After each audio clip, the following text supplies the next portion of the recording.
All right. Hello, good morning. We have come, well, it's good afternoon now in Jamaica, but we've come to speak with Mr. Alvin Day. He is well, I call him an executive coach, but he's a coach for senior management in various organizations around the world.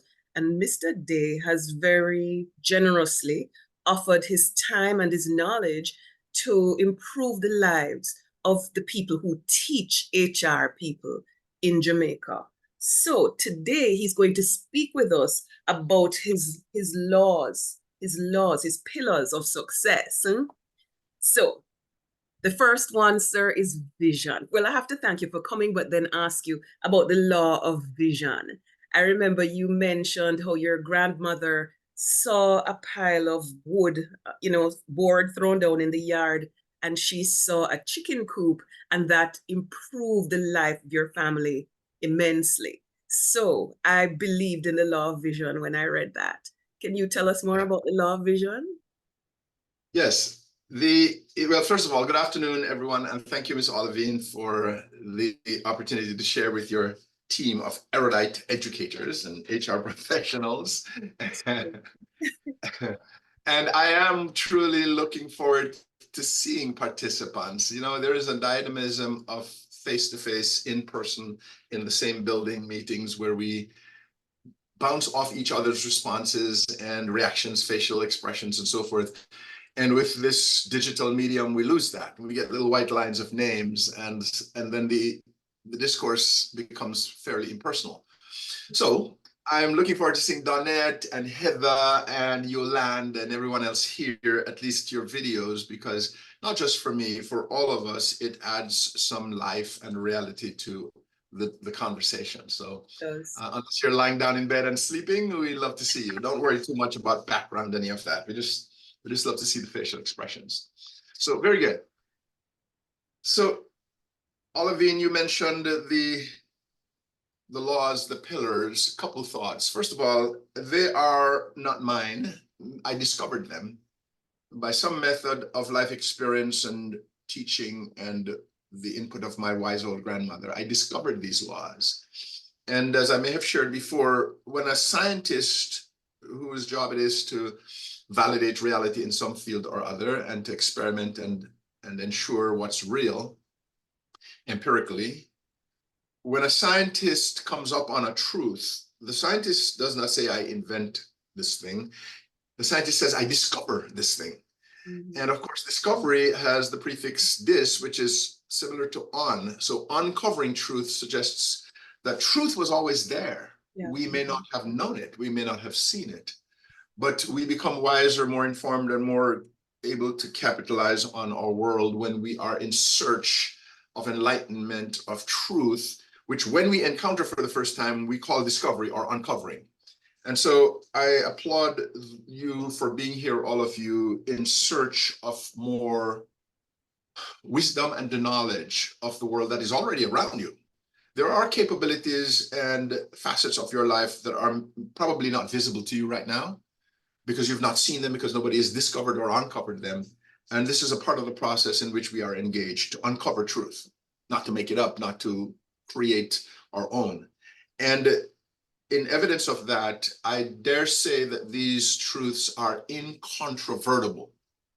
I have yet to find anybody who can say, nah, that's not true.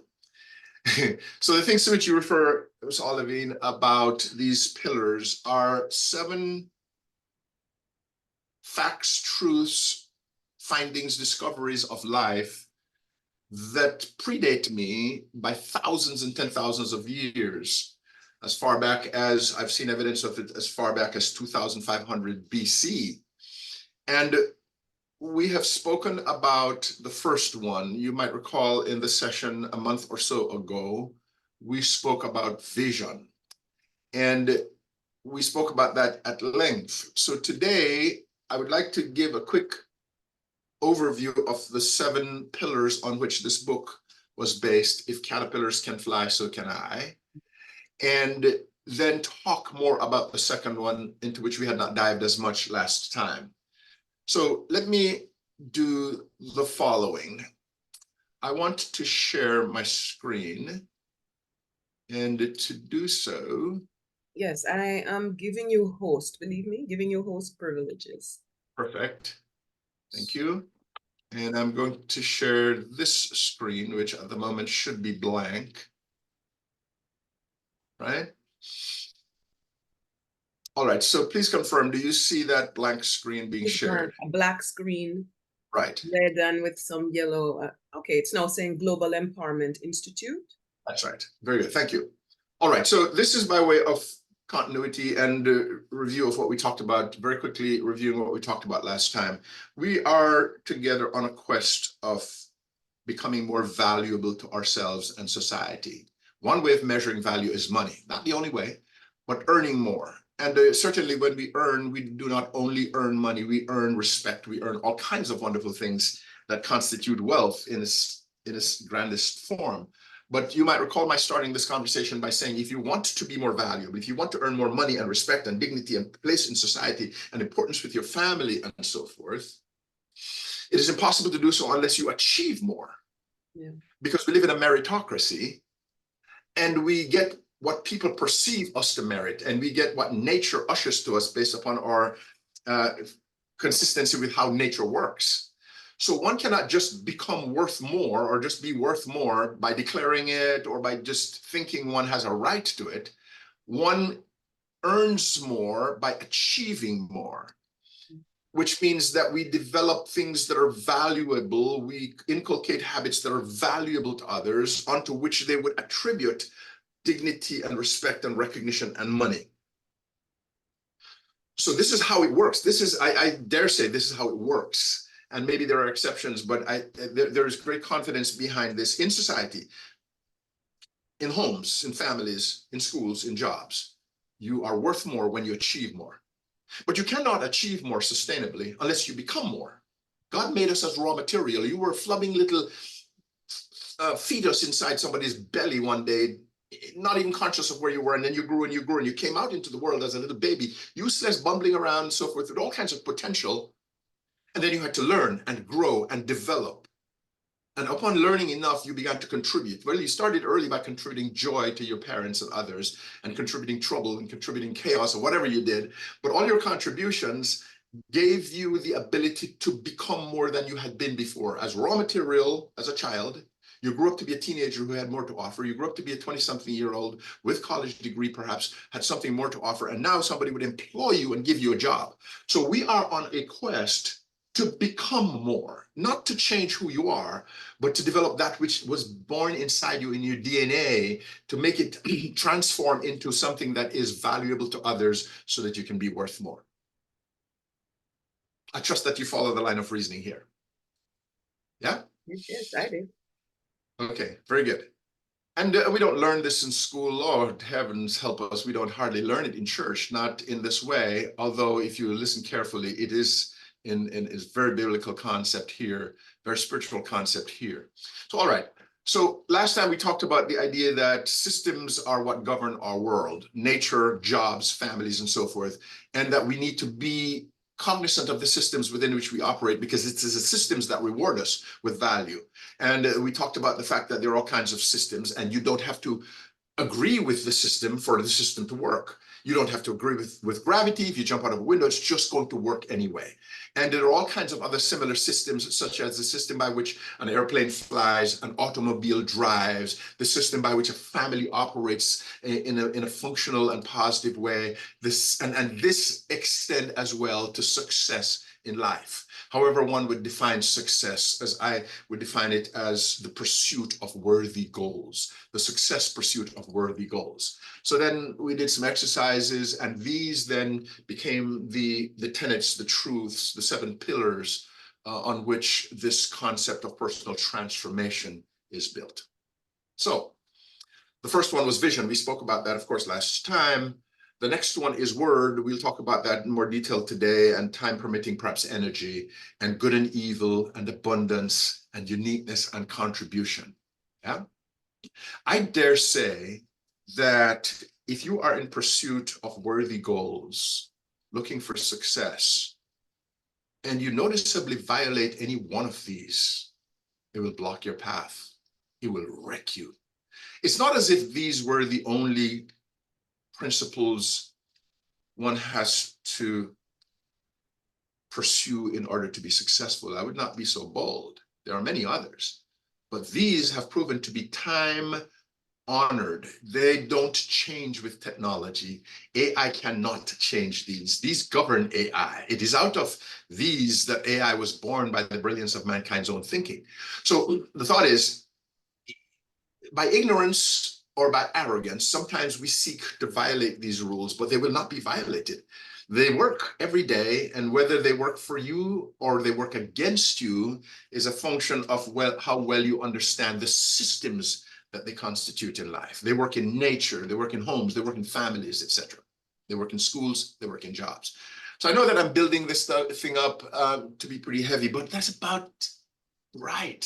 These things are heavy. If all you have is 20/20 vision, you might well be blind.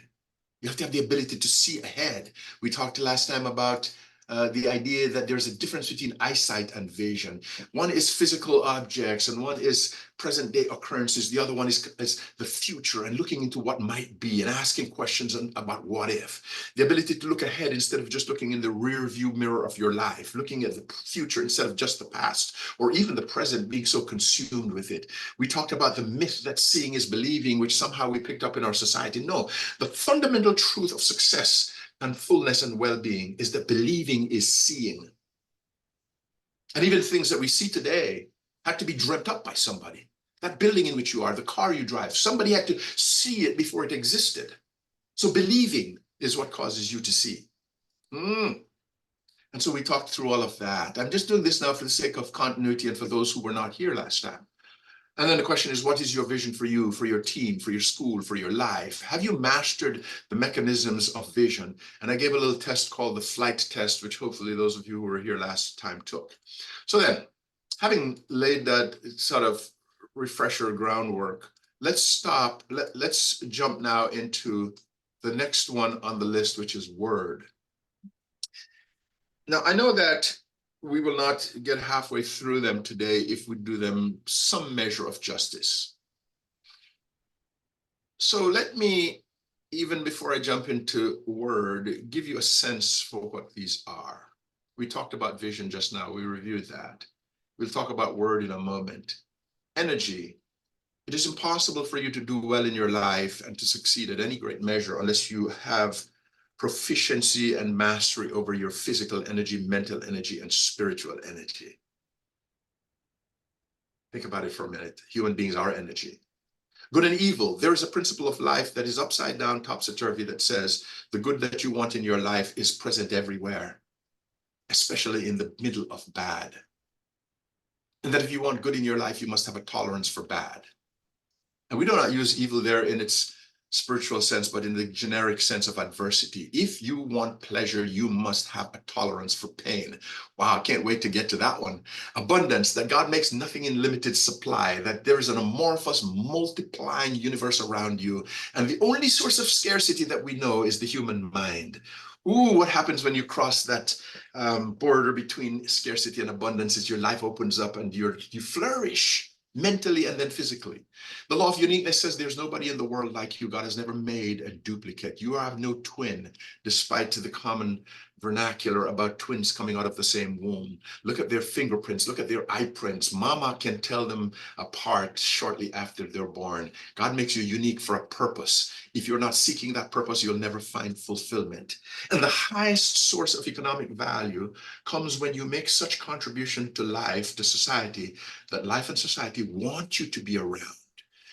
The secrets of how to get a raise and to be worth more in income, in recognition, in respect is the law of contribution. So these laws, if you should practice them at higher levels than you do today, have no other alternative than to lift you so that you soar, so that you fly.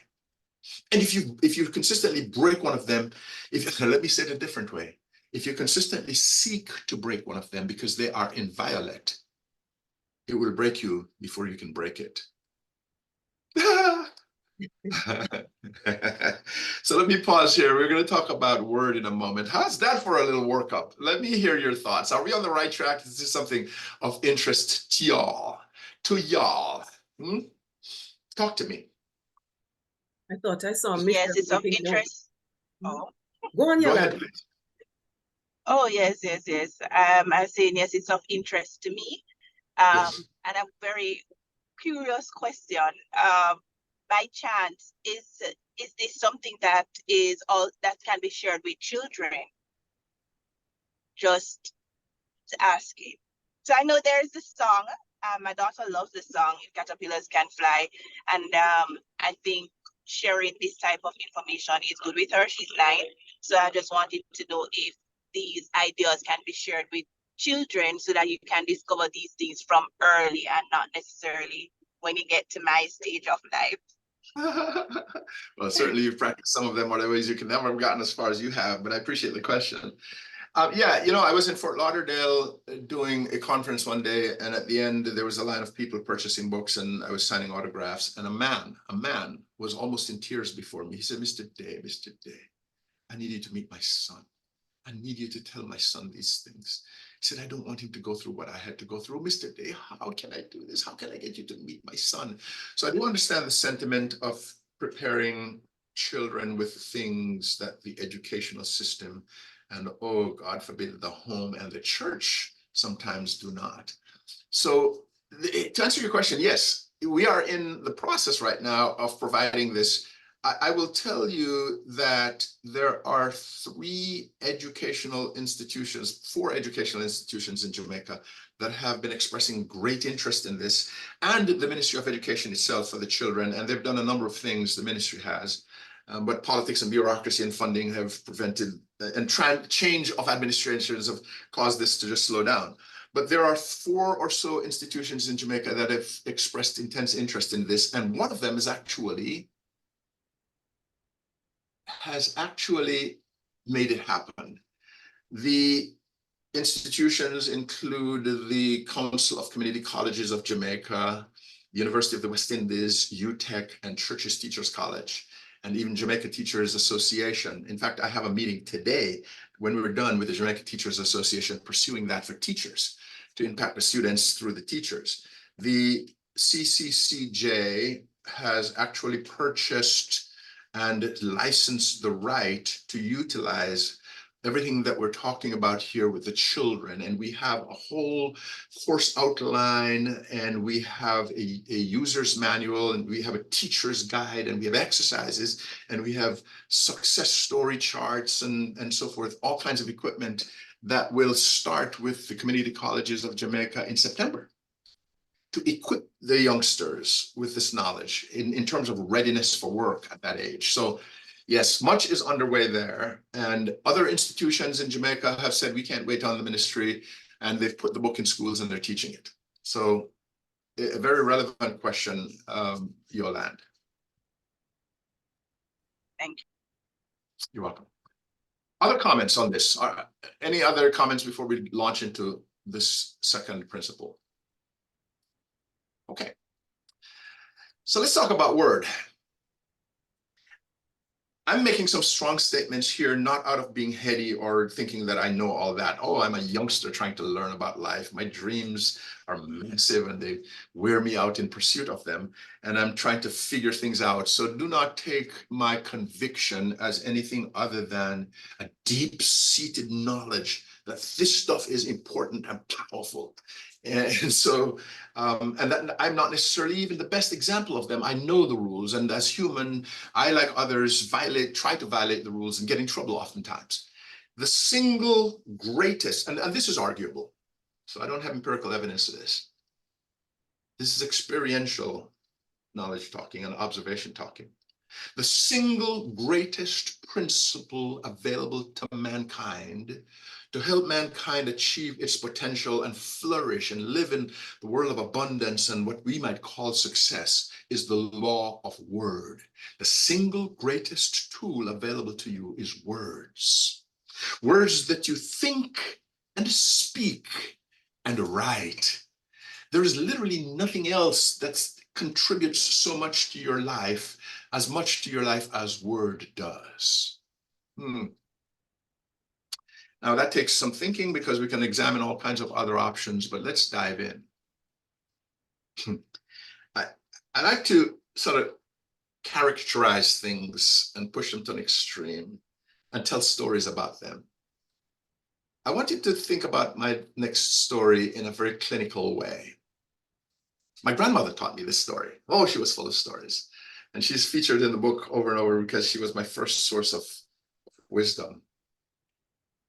Although she had not graduated from high school. Hello.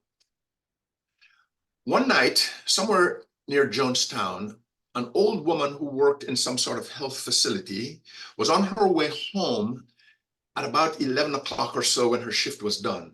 And so she walked to the bus stop and was sitting there.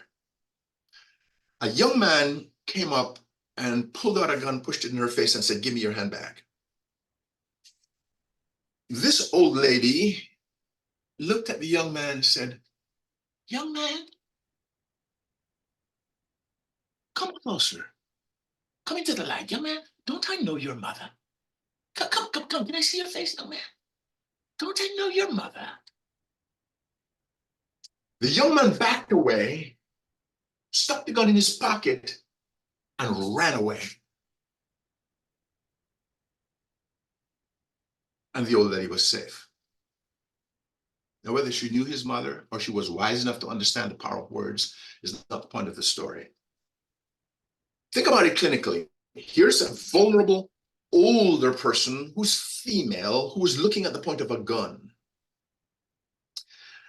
That friend of life disappeared and ran down the street.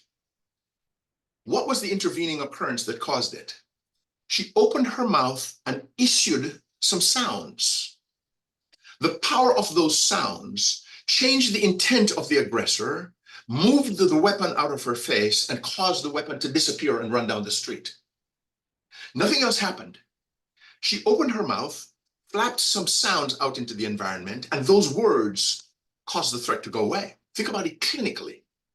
Do you see the power that word itself used? She did not get up and try to fight him and kick him. She did not cry and beg for pity. She did not tell him that he was wicked and try to appeal to his guilt. She just uttered a few words, and the assailant ran away.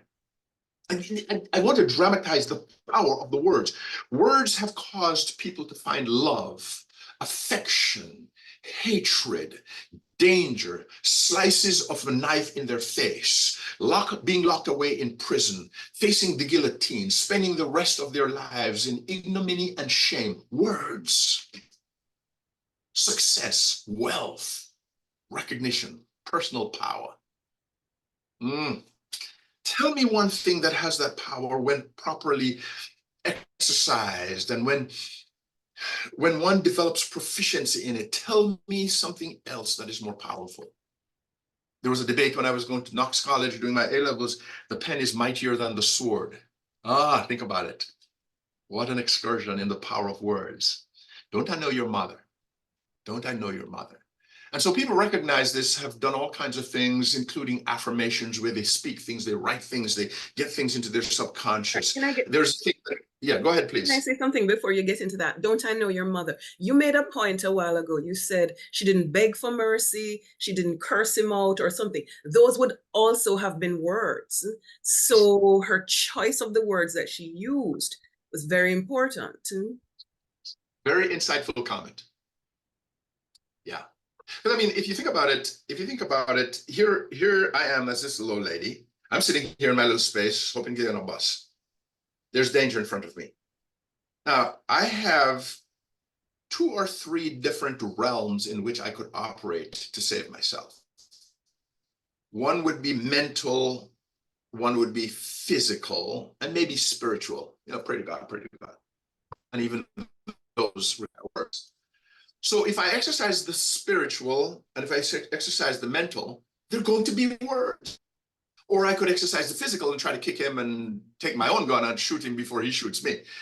And so the point you're making is critical. It's not that we use words. It's that we have the wisdom and the savvy and the experience to know the words to use, which requires a keen understanding of ourselves and the human mind, how it works. Yeah. But more ahead. So great point. How good are you at knowing the right words to use? Are your words driven by experience and knowledge and wisdom, or are they Pavlovian, stimulus response. If somebody says this to me, I have to say that back to them. So somebody insults you, you have to insult the person more aggressively. Yeah? If you are Pavlovian, then you're not using the words right.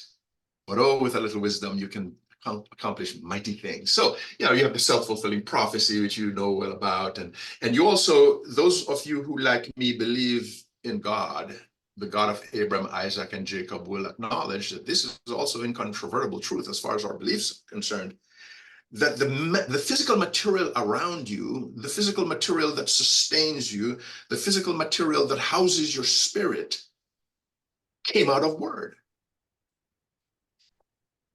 Right? John chapter 1 says, in the beginning was the word. Watch this. Watch this for a second. This is actually, I don't even see your face now. You can see my fingers. Some of you. In the beginning was the word, and the word was with God, and the word was God. The same was in the beginning with God. And there was nothing made that was made without word. In the beginning was the word. So now if you study that chapter of John 1 and you go down, and you go down to verse 14, here's what it says. And the word was made flesh and cohabited with us, dwelt among us. The word flesh is the same word carne, which means meat, which means material, which means substance. This aspirated thing that disturbs the air, this sound, this blabbering thing to somebody who doesn't speak our language that comes out of us, it, insubstantial, incorporeal, intangible, literally became material, became flesh. Now, it's easy to relegate that to, oh yeah, it's God and he can do anything. But do you understand that you do that every day? The words of your mouth become flesh. You have the power of life and death in your tongue. Do you understand that the nature of the words that you choose, like that old lady chose, manifests the reality around you? And that when you look at your car keys and the address on the envelope that comes to your house and the relationship with your family and your bank account, there's no single greater impact on all of those desired end results than the impact that words have. Your words are manifesting daily, consciously or subconsciously, in front of you. Your relationships are affected by words in ways that cannot be measured even. Your job is impacted by words. Unless you're some sort of mechanic sitting and just working on an assembly line, moving things back and forth, and you're measured by how many pieces you can move. And even then, if that person doesn't know how to communicate with the manager, that person doesn't even get to do that job. Everything that is around you is a manifestation of words. Words that you think and speak and write, words to which you listen, words that were spoken in that place before you even got there. God said, let there be, and there was. Okay, so here's, looking at you on that chart, the mechanism by which I think some of these things work, like the affirmations and the declaration and the faith. On the one hand, I have present reality. Present reality is material, it can be measured, it's empirical and so forth. I have so much in my bank book, I feel this way about life, here's where I live, here's the kind of car I drive. And one day I get it in my head to declare a different future, back to the law of vision. And so I begin to speak these affirmations. These affirmations come out of my mouth. I write them down and I start to believe them and try to believe them. And I feel hokey and I feel like I'm falsifying reality. And I'm like, no, but I'm speaking them because I know I have this knowledge now, this wisdom. So you have the present reality that's observable, that is unacceptable, let's say. And you have the future reality that I'm speaking that has not yet manifested in the physical. That then creates a tension, a struggle, a dissonance. So on the one hand, this is what I want. On the other hand, this is what I have. But is this trouble because I'm not seeing with my physical eyes what I have? And this dissonance, this tension, this struggle is exactly what is necessary for human beings to manifest reality through their words. Because there are only two ways to resolve that dissonance. We either get to a point where we go, yeah, I've been declaring this for 10 years. My business is successful. I live in a better home. My children are going to this kind of school. I'm healthy and well. That doesn't make any sense. Look, I'm giving up on this. It just doesn't work. When one gives up on that dream, when one gives up on the words of the future, of faith, of hope and expectancy, then the dissonance goes away. Then we ratchet back to pragmatic reality. That's one way to solve it. Stop believing, stop trusting, stop speaking things that are not as though they were, and the dissonance goes away. Now we can live in the reality that was manifest by somebody else without our being able to impact it positively. Now we can live in the present without thinking too much about the future, and we'll just respond when it happens. The other way is that when I feel this dissonance and I feel increasingly dissatisfied with the present, because the future is so glorious, so magnificent, so desirable, all my subconscious mind and conscious mind and my body gravitate to look for opportunities to make that future come alive, until slowly but surely I begin to manifest, I begin to do it. I call the lawyer. The lawyer writes up the patent proposal for me. I go to a technical person. He begins to work on the invention for me. The invention begins to take life, and I feel better, and the dissonance begins to go away. So only two ways to get rid of this dissonance: give up on the words of the future, come back to practical reality, or let it trouble you until you do something about it. And you fail, and you get up again, and you fail, and you get up again, until you begin to achieve the dream, the hope, the faith, the expectations. Sometimes we think of faith as just a sort of magical incantation that rubs a genie for God to come out and give us whatever we want. And I think it burns God when we are like that. Now, certainly there are times when we're in desperate trouble. We're falling over a cliff and we say, God Almighty, help me. I need to live. And he, by his will, might intervene miraculously that way. But sometimes we depend on miracles for things that God already equipped us to do. And just out of ignorance, laziness, or whatever else, we want him to change the rules for us. The power of words. How good are you at it?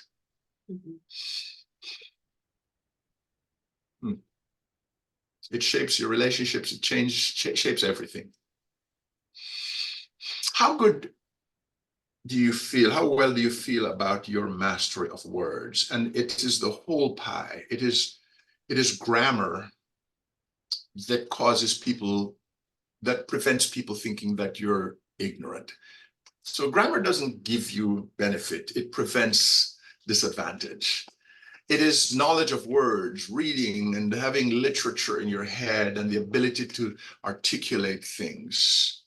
It is the ability to think constructively on the inside. How good are you at that? Are you comfortable? After all, you have to be quite good to have had a university degree and to have the job you have. But the potential is so much greater. How well do you feel about your mastery of words? I just want you to think. I was saying that's not a rhetorical question, is it? Well, I'm going to leave it as rhetorical, but I want you to begin to think it deeply, even if you don't answer me. And I don't even need you to answer me right now. I need Yolande to say, really, how good am I at words? It's not how many words I know, although that is correlated. It's not how well I know grammar, although that is correlated. But how much of a master of words am I? Do I know the right words to choose? Do I have the words that can completely deflate conflict by understanding how the human mind works, beginning with my own? Do I hear myself when I think negative thoughts? And do I understand the impact of the conscious negative thoughts on my subconscious and how that creates a tension in my life? So, for example, if this thing about the dissonance is not just positive, okay? If I believe that I'm a failure and everything I do is going to be terrible because my daddy told me that I was worthless when I was 9 years old, and I'm working just fine and the job is going okay, that dissonance is there. It cannot be going right because I'm a mess up. Sooner or later, I'm going to do something that causes this to blow up. I go for an interview, and because of my technical competencies, I actually get the job. I am positively surprised, but now I am afraid because I know I'm going to do something to screw it up. And the present reality that's working out just fine. I'm making my income. I now have a car. I have a job and people respect me. And this knowledge that I'm a screw up and I'm going to mess up everything that I start eventually creates a dissonance that will only be resolved when I screw up, I mess up, and I get fired, or only be resolved when I come to believe that I'm better than that. You see, so the question is, how well do you master these words, and what kind of dissonance are you creating? One that will lead you into positive territory or negative territory? So think on these things, please, as we go to the next thought. What are you constructing? Like an architect who draws things on a diagram and communicates them verbally and so forth, who has thoughts, writing, and speech. And after having done that, a building appears 6 months later, 24 months later. So you are constructing things in your life. What are you constructing? Optimism and hope, or pessimism and hopelessness? Look at the general direction of the words that you write in your emails, and the words that come out of your mouth, and the words to which you listen, and to which you see when you read movies, when you read books, and when you watch TVs. Do you watch the ones that are negative and pessimistic and fatalistic? And do you want, or do you watch the ones that are hopeful and imaginative, positively expectant, and so forth? I'm asking you to examine yourself. There was a study coming out of the University of Pennsylvania by a professor whose name has slipped me at the moment, that indicates that through scientific methodology, it has been declared that people who are optimistic have more positive things happen in their lives and people than ordinary, and people who are pessimistic have more negative things happen in their lives than for the average person, or which is ordinary. So the conclusion is that optimism is predictive of better life, and pessimism is predictive of worse life. What are you building? Is your use of words empathetic and trustworthy as perceived by others, or is it skeptical and cynical and unbelieving?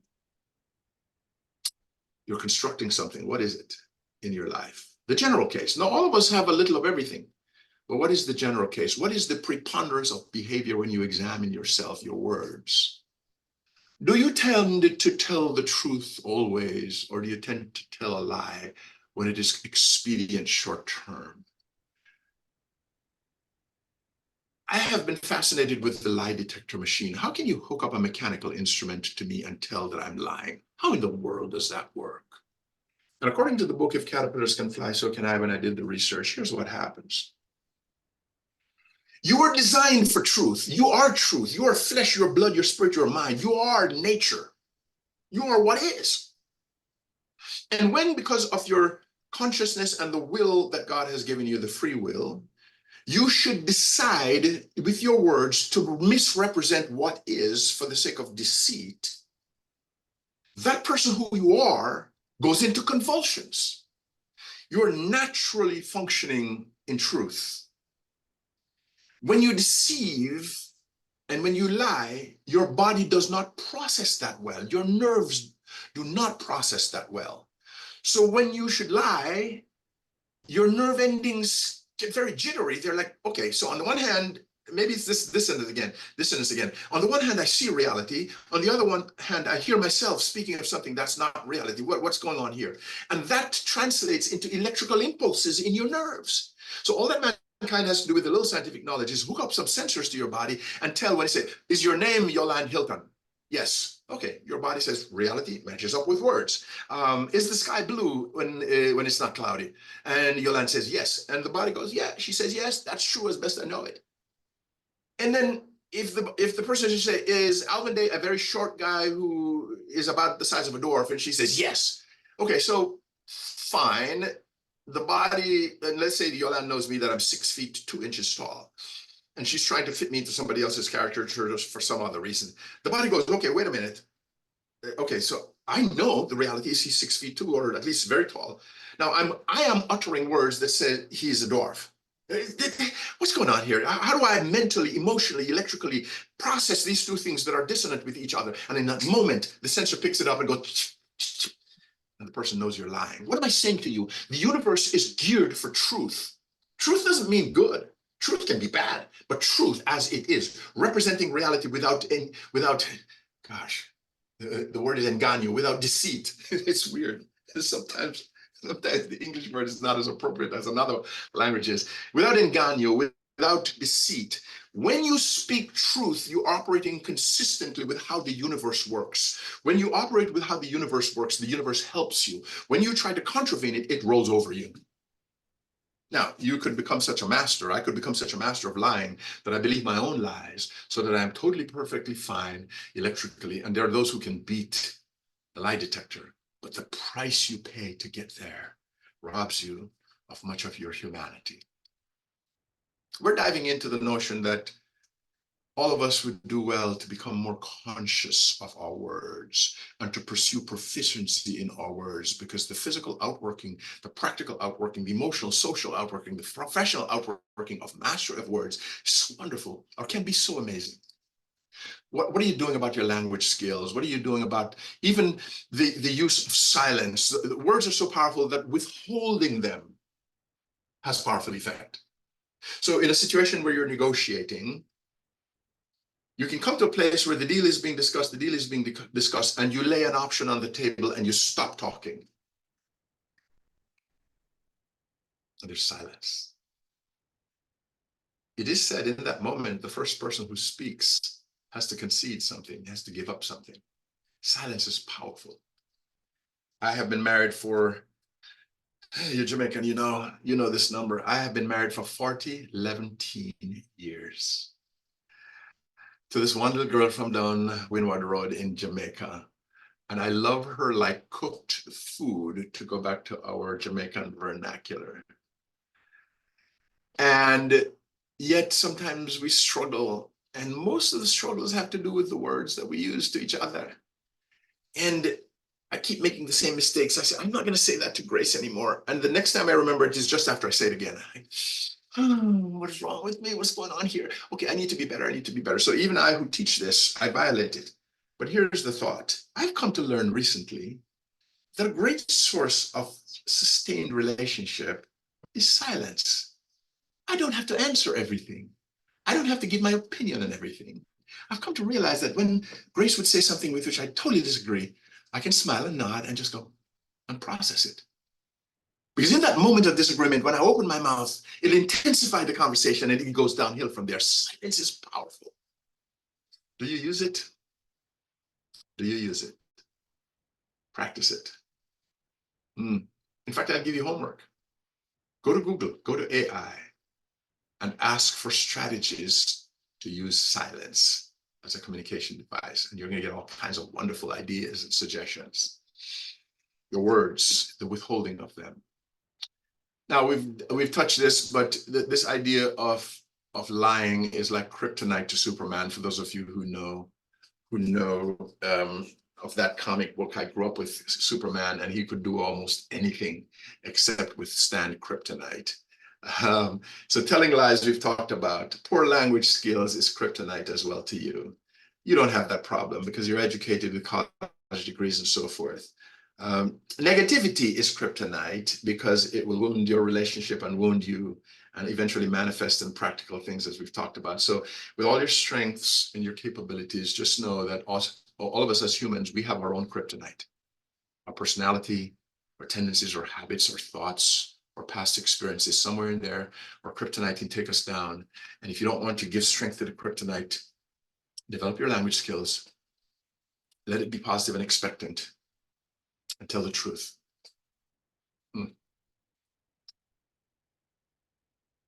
Let me stop for a moment. Here's a test I'd like you to take.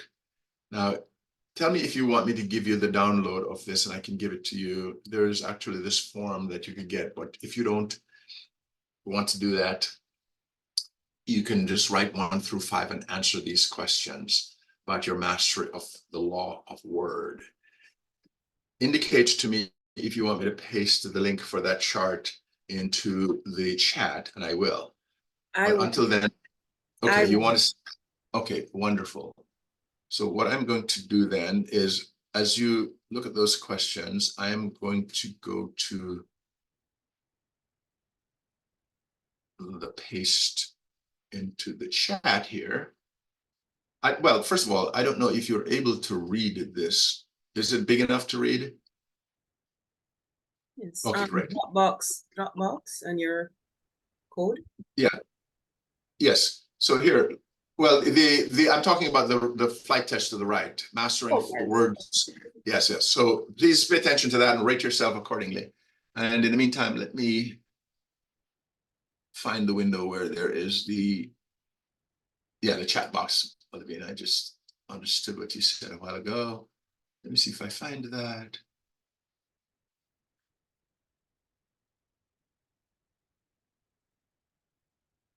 Why am I not seeing chat?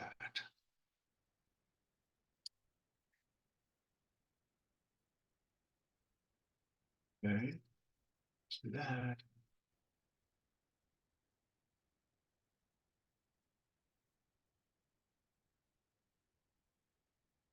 All right, so if I am trying to juggle the window here to find the box that says I can send a message. Okay, here we go. This should do it.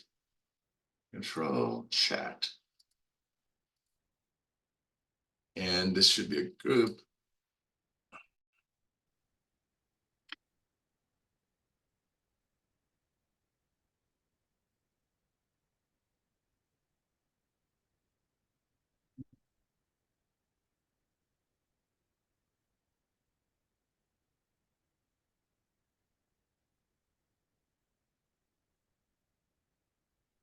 And we are.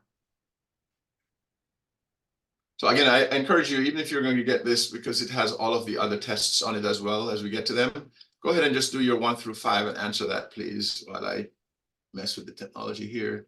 So what I need to do is to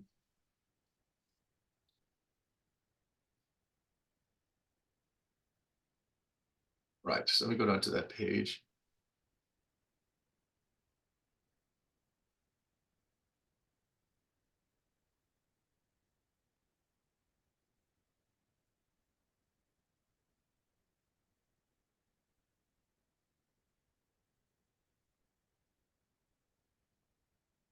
With my gift of free. Okay, great. Yes, so the first one is responsibility with my words. The second one is I don't just trust them to stay in my head, because when my mood changes, I might forget. I write down my dreams and hopes and goals and expectations. Those folks tend to get their expectations accomplished much more than the ones who just keep them in their heads. I use the power of silence effectively in my life. I don't always use words because the withdrawal of words itself is powerful. I'm honest and sincere. People can depend on my words. I tell the truth. And I'm very skilled and accomplished in using my language. I take frequent steps to improve my language, not just the words I know, but how to use the words, how to choose the right ones. And when you rate yourself that way, add up the total and know that when we get to the end of this, there is a place where you can put them all together, see what your scores are, and determine what quadrant it is into which you fall and what some implications might be. Yeah, very good. All right, so let's do one other. Tell me, please, have you seen the one that the link I put in the chat? Yes, I saw it. Okay, great. Wonderful.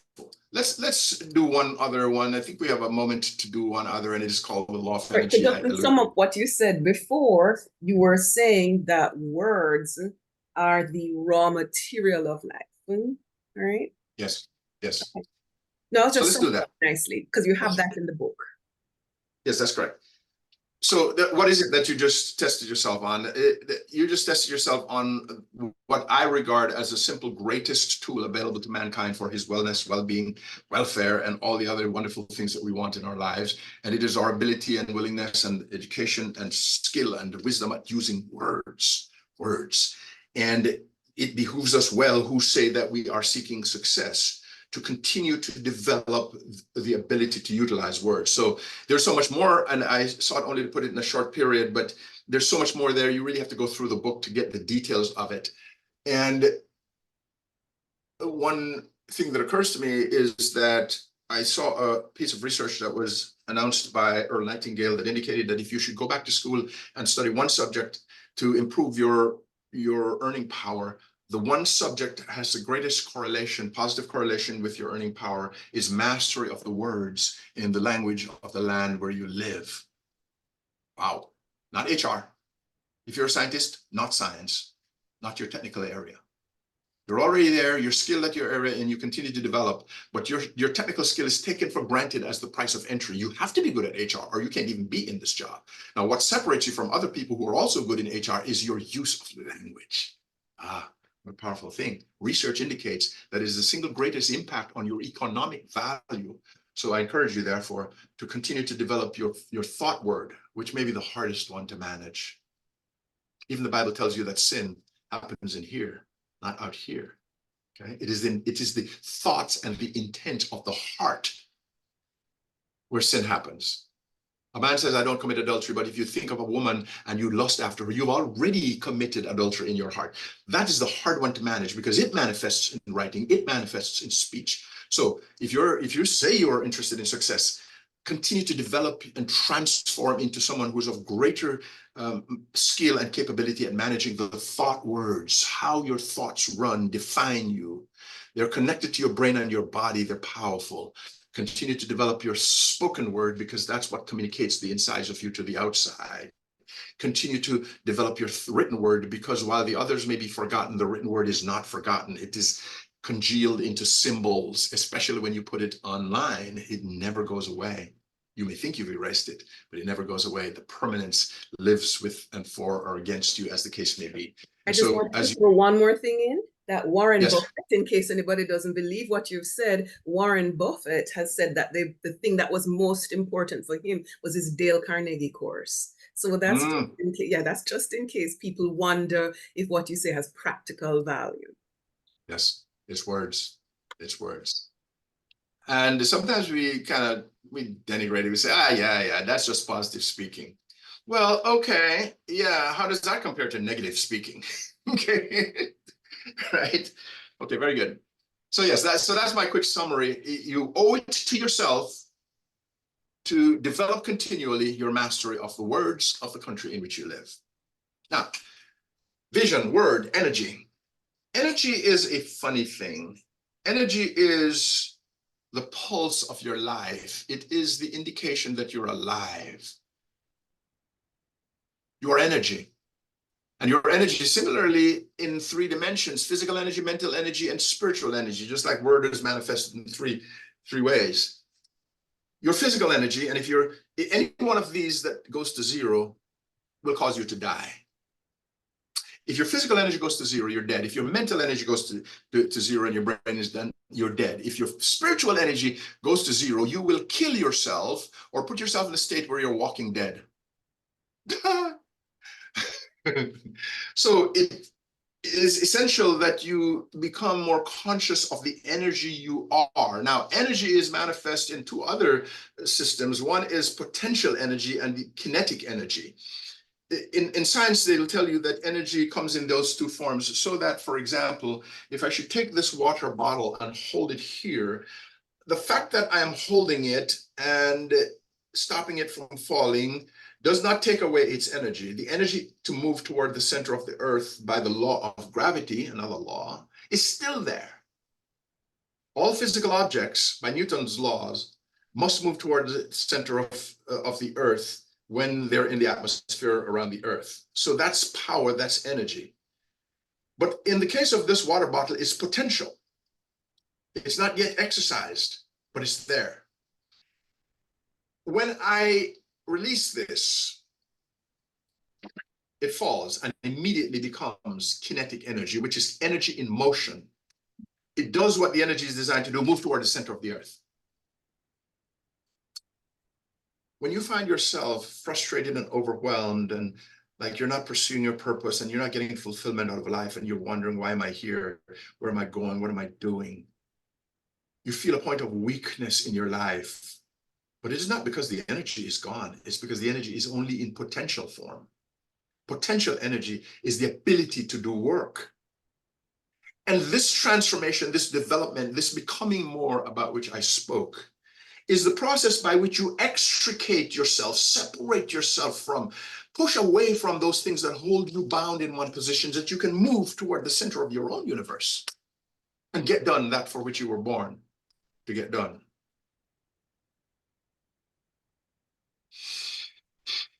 What holds us bound in life is a worthy question. Oh man, I'm brilliant. They've been telling me that I'm brilliant. Ever since I was a child, I've gotten good grades. I passed the interview. I do my projects well, but I'm not making it. However you define making it. Something holds me bound. Now, the easy answer to my question of what holds me bound may be, well, the system is unjust. It's unfair. The wealth is being held by the billionaires and the non-billionaires don't have access to as much of it. The distribution of wealth is terrible. Another excuse would be, "Yeah, I live in a developing country and there's not enough wealth to go around and we just don't have the resources." Have you stood by the side of the freeway and seen the cars that are whizzing down that street? Somebody has figured it out. And not everybody who's figured it out is wicked, who got it by deceit and wickedness. So we have lots of excuses about why we're being held aloft. My parents did this. My boss is a bad boss. And what is it that holds you bound and separates you from moving toward that place that you really want to go to? What holds humans bound? What would you say? Let's open up for a little conversation here. Donette, there's so many people who are dissatisfied with where they've reached in their lives. What is holding them bound? What's holding us as a people away from our fulfillment and well-being of life? Are you with us, Donette? How about Yolande? Go ahead, Yolande. What's holding people bound? I think one of the big things holding people down is fear of the unknown and unwillingness to really take that risk and change. So you're in that comfort zone. So when you're discussing energy, it's something that resonates with me because I felt that there is almost experiencing inertia.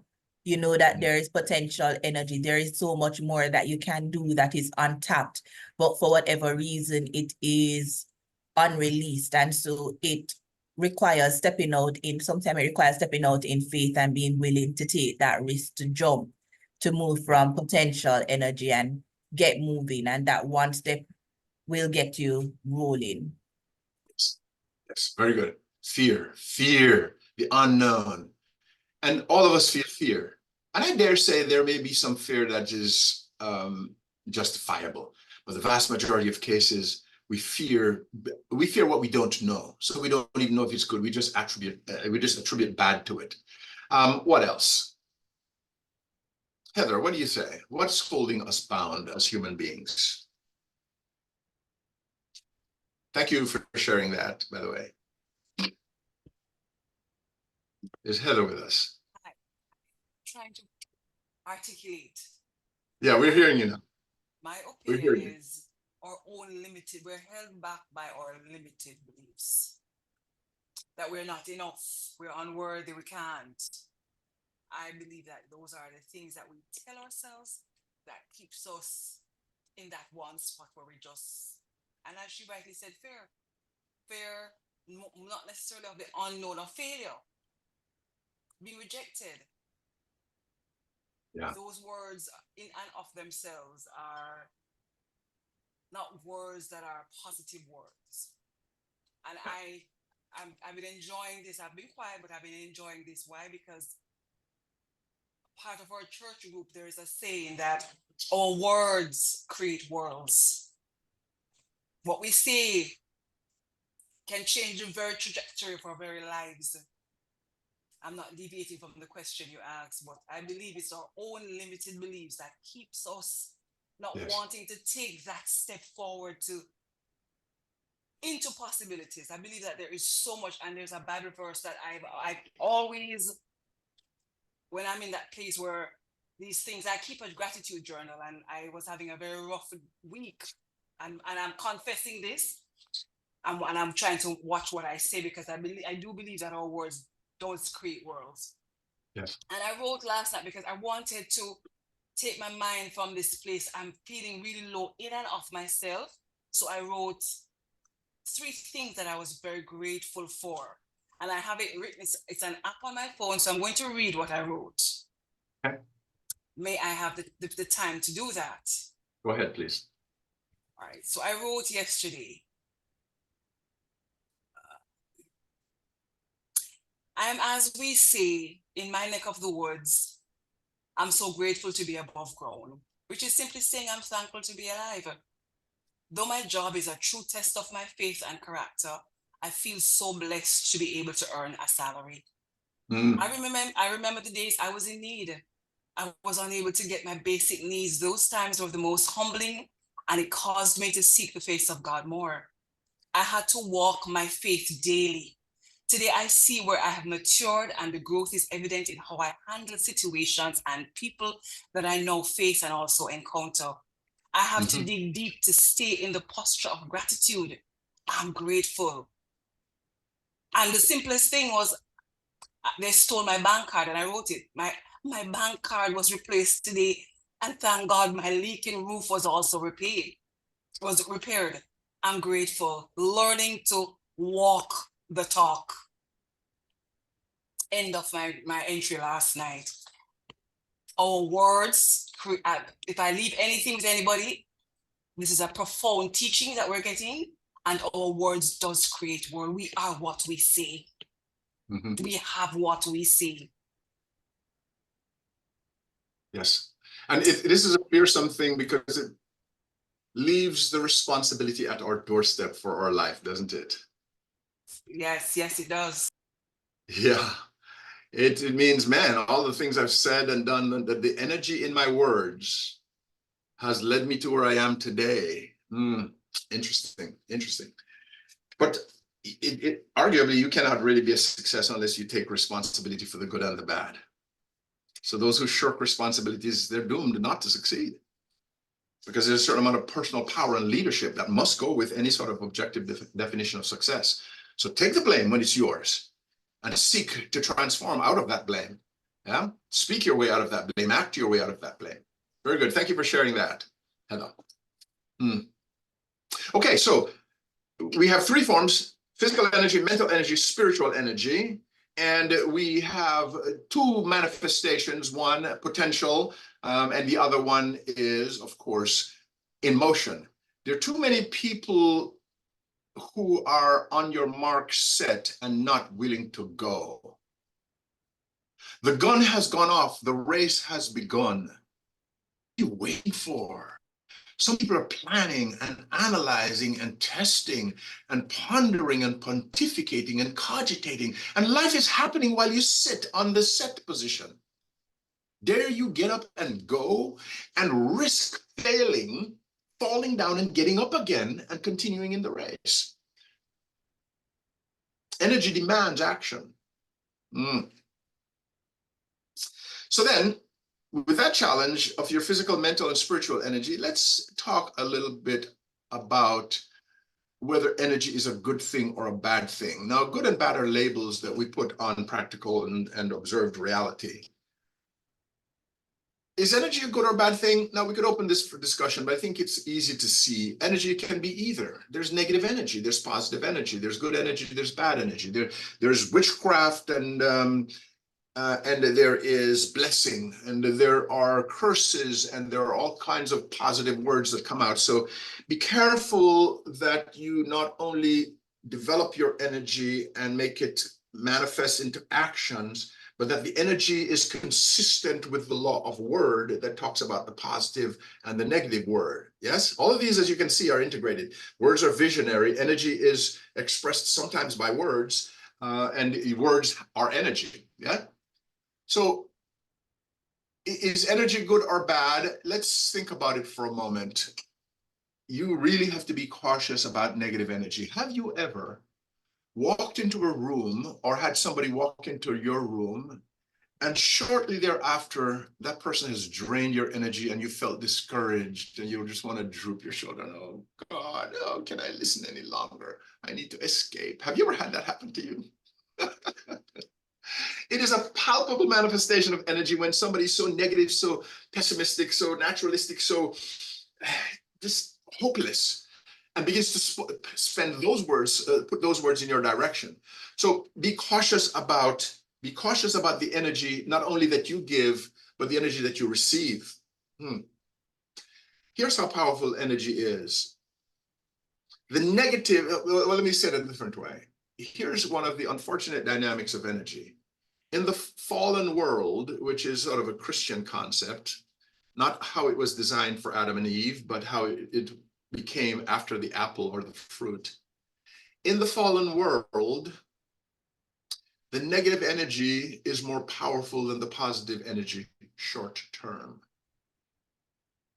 How can you say that? And you're a positive person. let me give you a test. If you should take a brown paper bag and put in it half a dozen oranges that are perfectly ripe and ready to be eaten, the right color, everything is just perfect. They have no blemish, no issues at all. They're at the maximum of their purpose in life. Put them in a brown paper bag and take a seventh apple that is soft and green and rotting, and put it in the bag with the 6 apples and tie the bag and leave it there for a week. Come back and open that brown paper bag. Please tell me which is more likely to be the case. A, the good oranges by their democratic majority will cause the bad orange to be good. Or B, the bad orange, because of its democratic minority, will, despite its democratic minority, will cause the good apples, the good oranges to be bad. So let's say again, you put one bad one in, there are many more good ones. Do they cause the bad one to be good? Or does the one, despite the fact that it's in the minority, cause the good ones to be bad? How does nature work?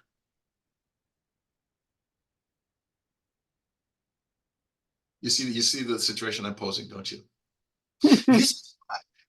this is why mama, with that little daughter, who's 13, 14 years old, does not want her to spend one night with that boy whose pants come down to the place where you can see the crack in his butt, who smokes things that are not sold in stores, who cannot speak English without putting invectives and massive curse words in them. That one boy who might have good potential energy, mama does not want her daughter to spend one late night with that child. Because the impact of that guy's quote unquote evil can override all the years of good in that girl who grew up in a wonderful home, quote unquote. The short-term impact of bad is greater than the short-term impact of good in the fallen world. Now we know not everything is short-term. So sometimes you're hanging around with people who are really, really terrible and you think you're there to save them and to make them better. Okay, that's a good and worthy thing, but be cautious. It is easier to get infected by a virus than it is to extract virus from somebody who has it.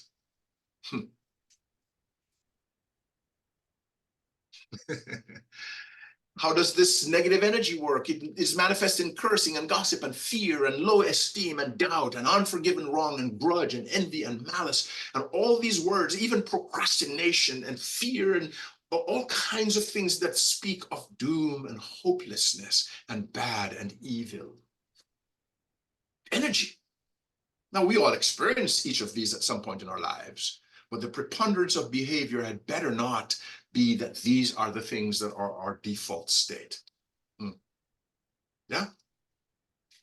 These things cause a hole in the bucket of your life, and out of that hole will drip all of your life's energy. Here's another thing for those of you who are so inclined as to be scientifically minded, those of you who are philosophy minded, who wonder about reality and the nature of life. There has been a debate going on for centuries between scientists. It's called the particle wave debate. And it says human beings are made of particles. And the other one says, and the other says, the human beings are made of waves of energy. And they've been battling it for a long time. Well, as our scientific ability has improved in life, we get better and better instruments for measuring reality. And now we have a way of measuring the smallest particle of the smallest entity in the human body or physical matter. So let me give you a simplistic way of looking at this. If you should take a human being and divide the person in body versus arm, you take an arm off. What you have is 2 parts of the body, right? If you take that arm and break it into bone and flesh, you have 2 things. You have bone and you have flesh. So you take 2 physical things, you break them into parts, you have 2 physical things that are smaller. If you should cut it into small pieces, each one is a particle, right?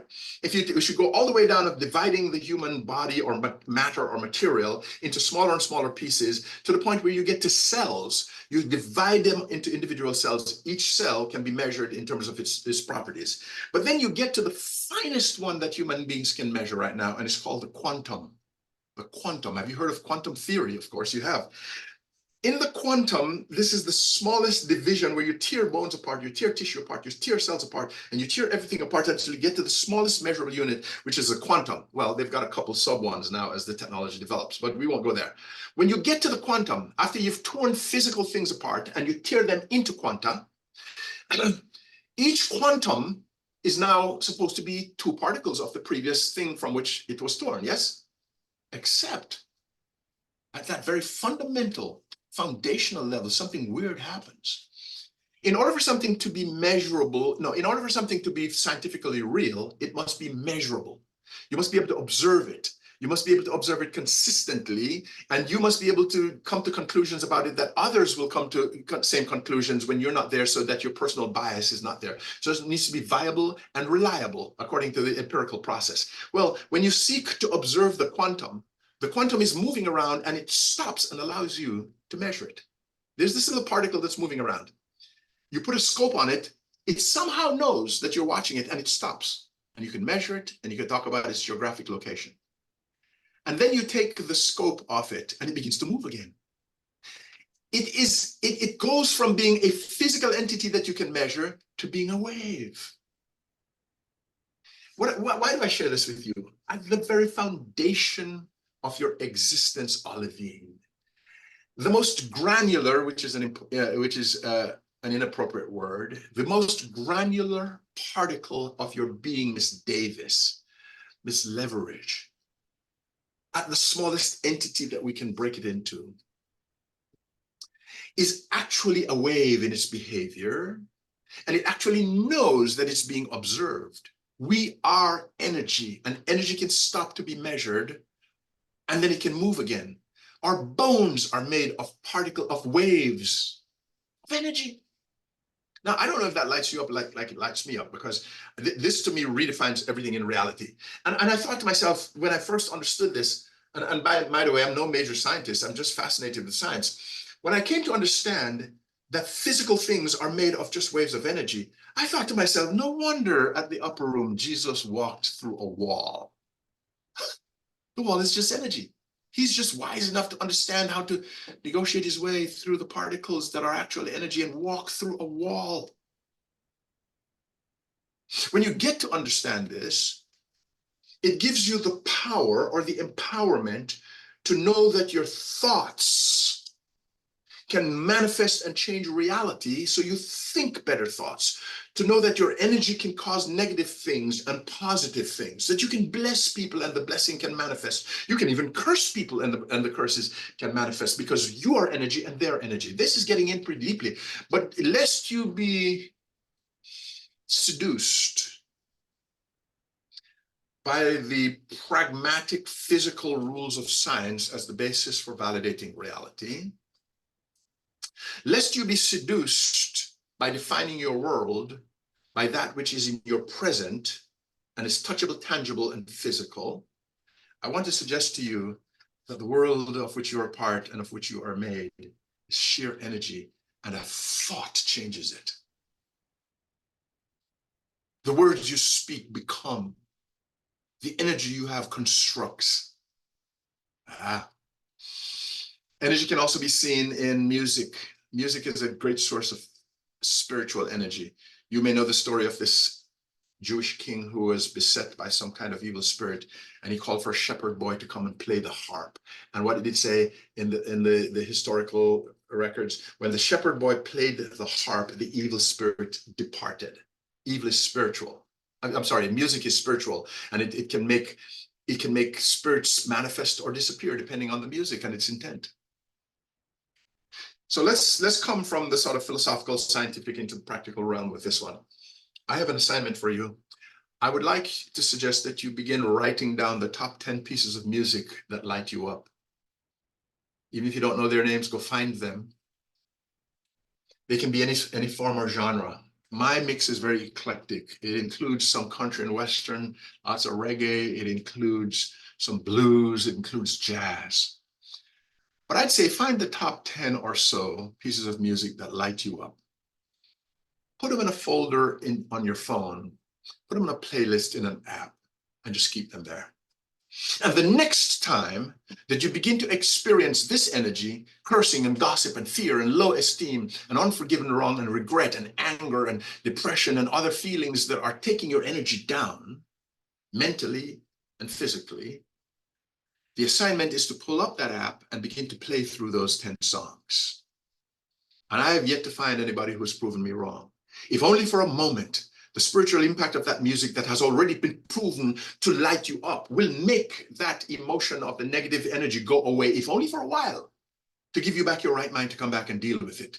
It is the most incredible thing. What music does to human beings in their physical realm is just inexplicable. Dance itself is inexplicable. How the body can contort in synchrony and synergy with music in such beautiful, charming ways, or how people can move their bodies to anticipate and to connect with music itself is a marvel. And I'm saying to you, one practical manifestation of the law of energy is that you have your top pieces of music available to get you through every emotional downturn in your life. Oh, mine, it doesn't take much. When I start playing mine, I don't get to song number 2 or 3 before I'm like, you know what? Life is marvelous. And I become thankful, like you, Heather. I become thankful. My body can move. I can hear. I have music. I have a phone. Oh my God, life is wonderful. Yeah, well, that doesn't change the problem. Oh no, but it changes you. And when you change, the impact of the problem on you also changes. What a thing. Oh, by the way, I did a couple others here. Laughter is energy, exercise. Laughter is mental energy, exercise is physical energy, nutrition is energy, and so forth. So just take care of them. Don't just go and eat when you want to, eat what you want to. Don't just laugh whenever somebody makes a joke. Seek out laughter, seek out energy, exercise, seek out all the things, seek out good music, seek out all the things that have to do with positivity, and hang around with friends who will lift you up and not sap your energy. Because when the energy goes, you're dead. Some of us are predisposed to low energy because of a sort of temperamental wiring. We're quiet, we don't talk a lot, and everything is kind of calm. Okay, that's fine. But are you transforming from your potential into your kinetic energy? Because you see what happens, given that human beings are energy, waves of energy, frequencies moving up and down, when you should let it go to zero, here's an analogy. A man is hooked up in a hospital to an oscilloscope on a screen, and it has all these little sensors on the man's body. The man is not well, that's why the man is in the hospital.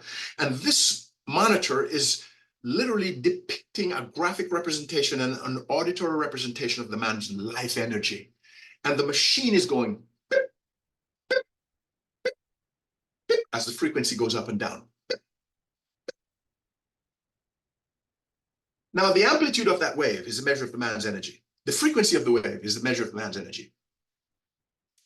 But when that thing should start to smooth out and go beep, beep, beep, what's happening? He's dead or dying. If you're too quiet, it's not good. If you're too unseen, it's not good. If you don't get up and shift and move your body, it's not good. If you spend too much time in the couch watching TV instead of going for a hike, it's not good. Because the waves of your frequency are starting to go beep, beep, and you feel easily discouraged, and you don't have much tolerance, and you're easily distressed and tired. Go shake your body, do something. Get into a debate that will stretch your mind. Think thoughts that are deeper than the material everyday thoughts. And then your body can start going, your mind goes dip, dip again. And some of us, because we don't convert our potential energy into kinetic energy and take action, life will shock us in the chest in a way that's, for me, analogous to somebody who says, doctor, an emergency. And the doctor comes in and grabs the 2 black pads of this defibrillator, and this man who's going, beep, will literally shock this person with hundreds of volts, so that if the person is blessed and fortunate, the person will jump up and feel the pain, because pain is energy. Will you wait for life to put you in the dungeon and smack you up against the wall before you begin to take steps toward your dreams and your hopes and your expectations? If you are fortunate, life will shock you as a defibrillator will. If you're not, you'll just kind of quietly go away. What a life. For an educated person, for a person who was told that she had potential when she was young, for a person who just came up against the issues and challenges and vicissitudes of life to back away and go, you know what? Life sucks. The politicians are corrupt. We don't have enough resources. I live in a third world country. My family is not supportive. And you just live at that level. Get up and do something. Be somebody. Fight, struggle like the caterpillar must struggle to come out of that cocoon, because it is in the struggle and the fight and the pain of life that the caterpillar grows the muscles to sustain these wings so that the caterpillar can fly and for you get to the next level in your life. I'm talking with you personally, Heather. You Sainia, I'm talking with you, Donette. I'm talking with you, Olivine. Do something. Don't just sit there and wish on a prayer that God would intervene by metaphysical intervention in life and change the rules to your benefit when he has given you the raw material to dream and to hope and to get up and to do and to speak. Sometimes in his grace, he does it. But most times we blame God for things which we were given the power to do, and we simply are withholding the potential and not getting up and doing it. Why? Because we're going to fail. Why? Because we're going to fall. Oh, yeah, that is part of the process to harden you and keep you from being a soft, soppy person who just depends on others, who thinks you're entitled to things. No, the things have been given to you, and your job, like a seed, is to go underground by yourself, absorb moisture, swell up, burst forth in energy so that this little fledgling thing can come out and get up into the sun and get chlorophyll so that you can grow fruit that will cause people to see you as valuable, so that you now have become more. Why? Because you've developed the potential that God put in you. You've become more so that you are contributing more to others. You're achieving more. They're eating orange off your limbs, and now you are worth more.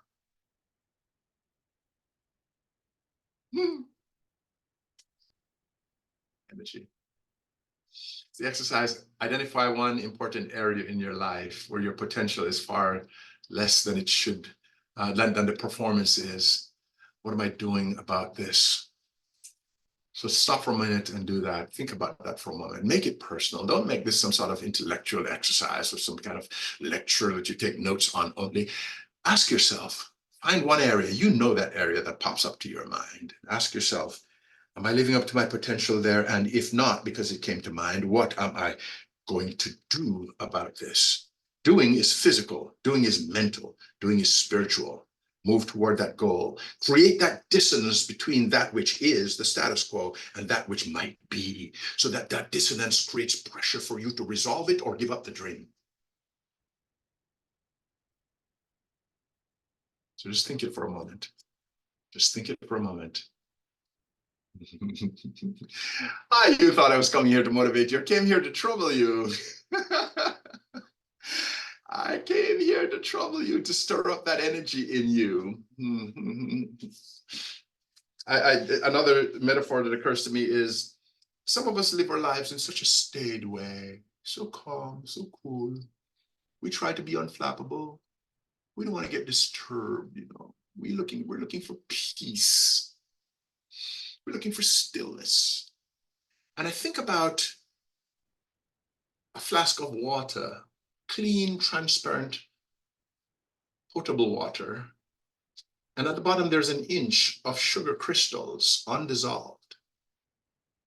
My task today, as is my task with all of my senior executives when I do leadership coaching, and we're talking about public speaking and communication skills, and we're talking about adversity, and we're talking about business strategies, and we're talking about employee engagement. Throughout that, my task, as is the case with you today, is to take that flask of your life with all the sugar crystals undissolved at the bottom and go like this.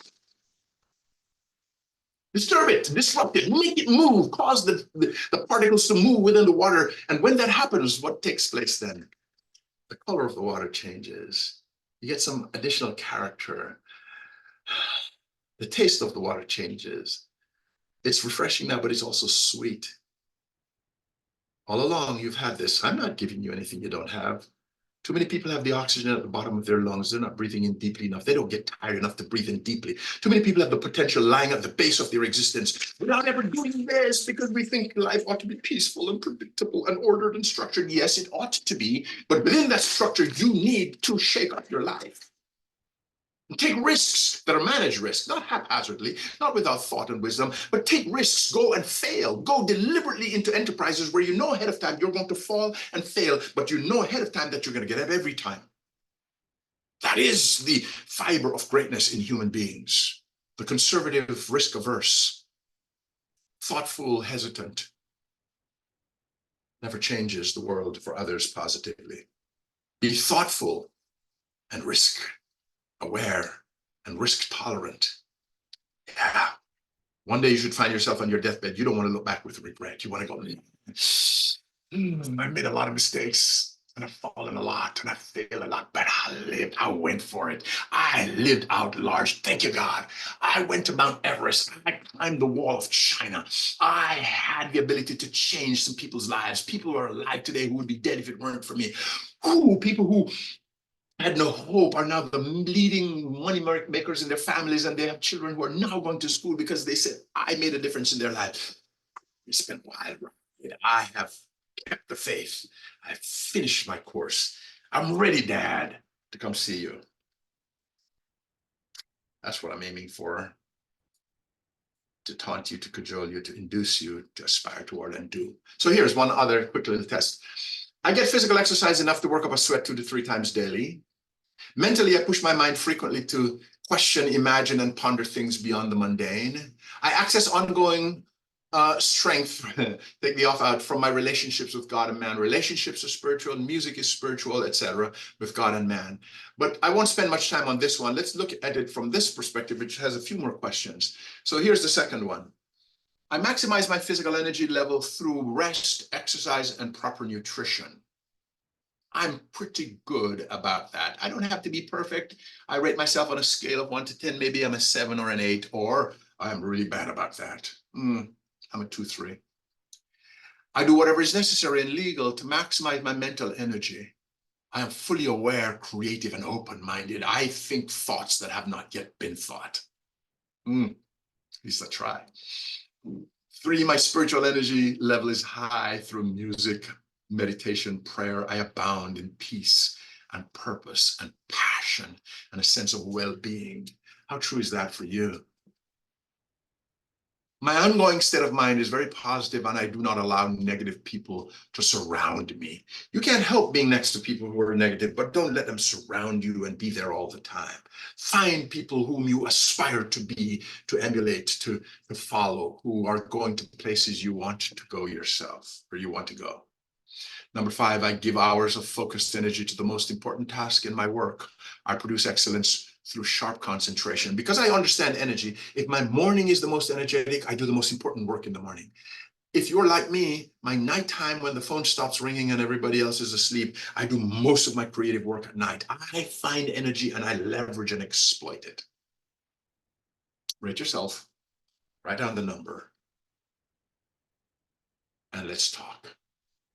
So ladies and gentlemen, ladies, we have talked about this thing of the principles of life. We won't do the next one today, but if you're serious about pursuing greatness in your life and you want a thing called success, however you should measure it, so long as it's the pursuit of a worthy goal, violating any one of these 3 things will stop you, sink you, and make life very difficult for you. Because in violating or seeking to violate these things, you are actually contravening the way the system works. The system works for those who are able to see things before they happen. We're able to call things that are not as though they were. The system works better for the architect than it does for the carpenter. The system works for those who have aspirational, ambitious, imaginative words of vision. The system also works for those people who are aware that their words are manifest in thought and speech and writing, and they are conscious, cognizant, and proficient at managing these words to produce trust and love and empathy and respect and recognition. And it is the single most powerful of all tools given to mankind for wellness and well-being. And your ability to master these things will affect everything around you, because the word becomes flesh, the thought becomes meat, becomes material, becomes carne, even when you don't realize it's happening.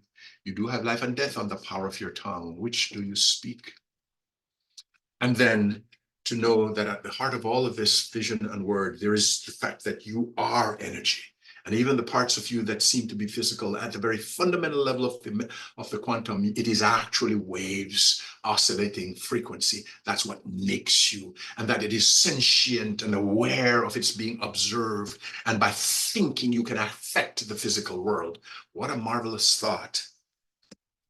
And so as not to leave it in the realm of the conceptual and the philosophical and the academic, I end this discourse by asking you, two questions.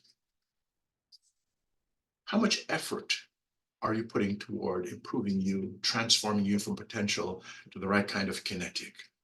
And how accomplished are you in these areas? Let me stop and see if there are any thoughts or questions or comments before we go off to the next thing in your life, busy woman. What do you make of all of this, Miss Sainia Davis? I have not heard from you. Are you there?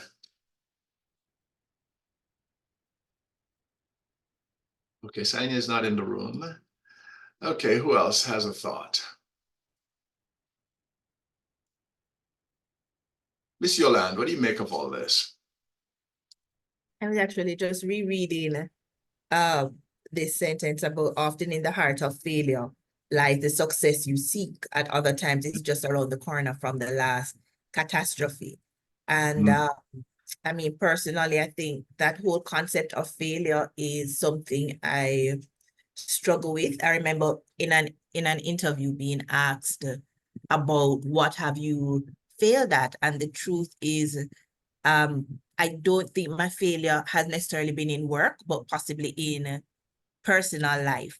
So that whole concept of you needing to fail and to be successful is something that I probably struggle with. Like, I can do work. I don't think I have failed with work. Do I need to fail in work to be successful? Or I don't know.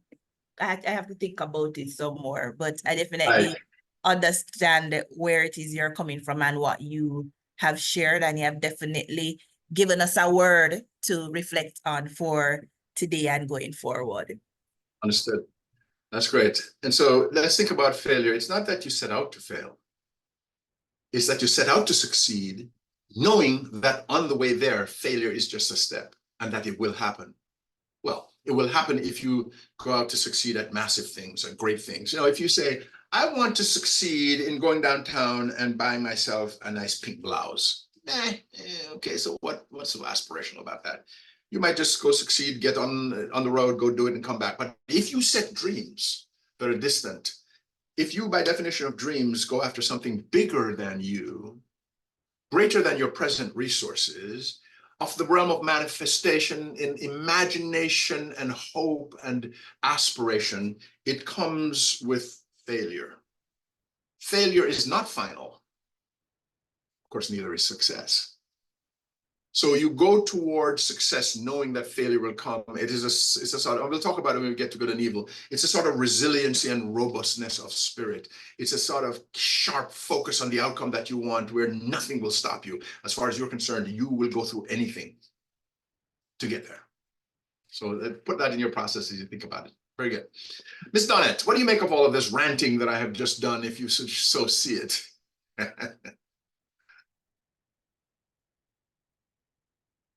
Okay, Ms. Donnet may not be here or not have her equipment on. Yes, any other thoughts? And if not, we will wrap this thing up and talk with you again later. See y'all later. Any other thought?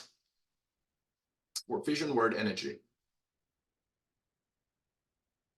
Okay, ladies. Just that it was so inspirational that I have looked at some of the things that I've failed at and taken responsibility for the fact that it wasn't circumstance, it wasn't anything else. It was just my lack of will.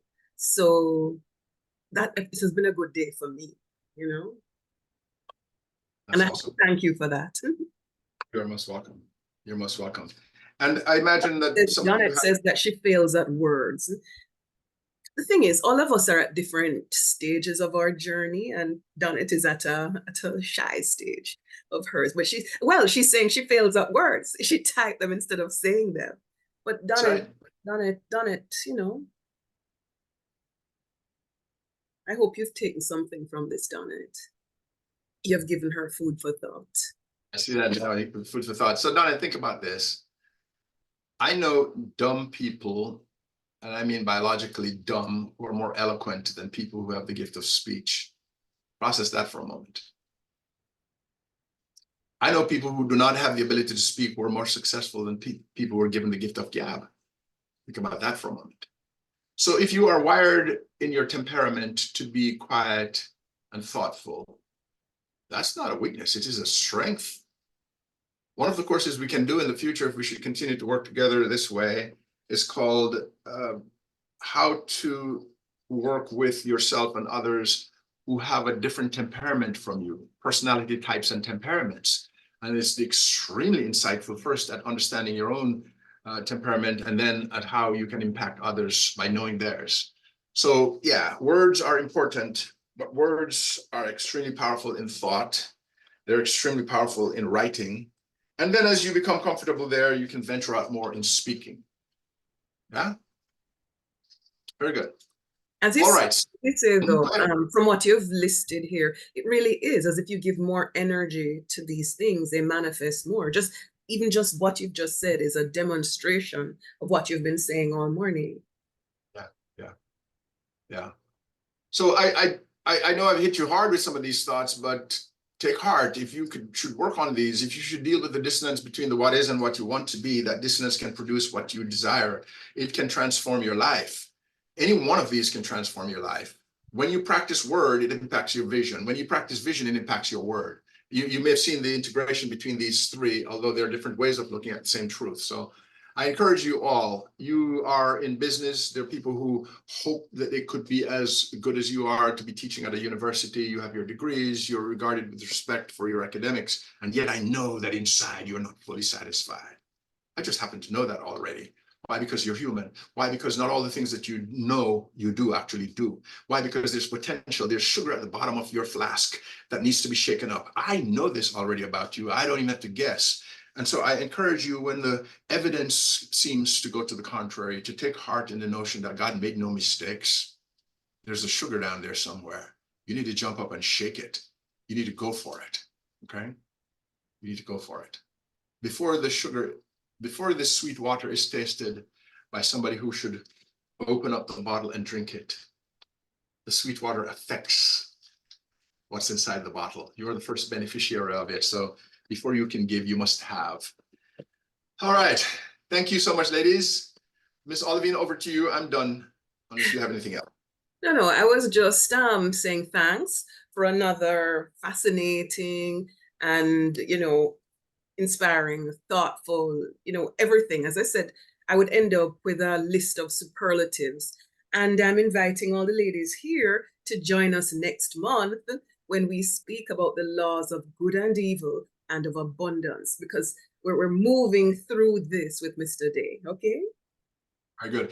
And by the way, just so you know, if I were speaking to the graduates at the UWI or at your high school, or if I were speaking to a company for which you work, the same sort of underlying energy would be there. I would be seeking to disturb them as well, because I take it from the perspective that all of us who are functionaries in industry and society, we're human beings and we suffer through the weak side of all of this. But I also know from great experience that the strong side is there, the potential is there. So if you should find an opportunity where you want me, this is what I do for a living, to speak to a group, whether it be a corporate group for training and development or leadership, executive coaching, or just a keynote speech, I carry that banner and I try to trouble people all the time. I trouble people all the time, get into people's business. All right, Ms. Alvin, thank you. And thank you, ladies. Much appreciated. Thank you so much. See you next time. Thank All right, you. thank you.